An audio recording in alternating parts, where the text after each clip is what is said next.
नमस्ते। आज हम ओम के महत्व को मांडुक्य उपनिषद के अनुसार समझेंगे। भारतीय परंपरा में ओम को पवित्र ध्वनि माना जाता है, पर उपनिषद इसे सिर्फ धार्मिक प्रतीक नहीं, बल्कि संपूर्ण अस्तित्व का संकेत मानता है। यह बताता है कि ओम अतीत, वर्तमान और भविष्य को समाहित करता है। यह वास्तविकता को समझने का प्रतीक है। मांडुक्य उपनिषद चेतना की पहली अवस्था को जागृत बताता है। ये वो अवस्था है जब हम बाहरी दुनिया से जुड़े रहते हैं और इंद्रियों से अनुभव करते हैं।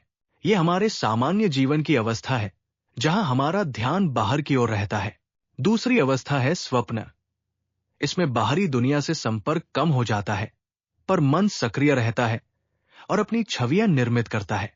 ये दर्शाता है कि अनुभव केवल बाहरी चीजों पर नहीं, बल्कि मन की गतिविधियों पर भी निर्भर करता है। तीसरी अवस्था है सुषुप्ति, यानी गहरी नींद। इसमें न जागृत का अनुभव होता है, न स्वप्न का मन शांत रहता है और विश्रांति मिलती है, लेकिन इसमें भी पूर्ण जागरूकता नहीं होती। मांडुक्य उपनिषद की सबसे महत्वपूर्ण अवधारणा है तुर्य, यानी चौथी अवस्था। ये न जागृत है, न स्वप्न, न सुषुप्ति। ये चेतना की वह स्थिति है जो इन तीनों अवस्थाओं का आधार है। इसे शांति, अद्वैत और शुद्ध जागरूकता की अवस्था कहा गया है।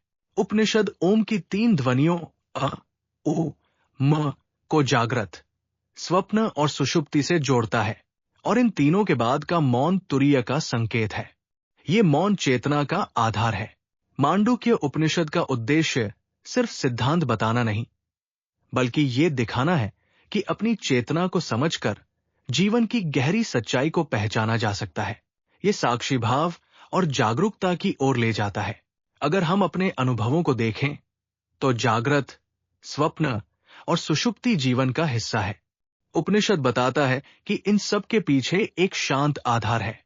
शायद उसी आधार को समझना आत्मज्ञान का मार्ग खोलता है। धन्यवाद।